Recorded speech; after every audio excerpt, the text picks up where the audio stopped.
সুস্পষ্টই বলছি, যেই হোক ছাত্রলীগের সভাপতি হিসেবে বলছি, কাউকে ছাড় দেওয়া হবে না।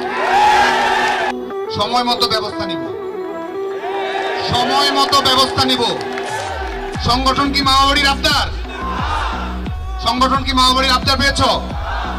বসতে বলা হচ্ছে, বসছো না। স্লোগান দিতে বলা হচ্ছে, স্লোগান থামাতে বলা হচ্ছে, থামাচ্ছ না।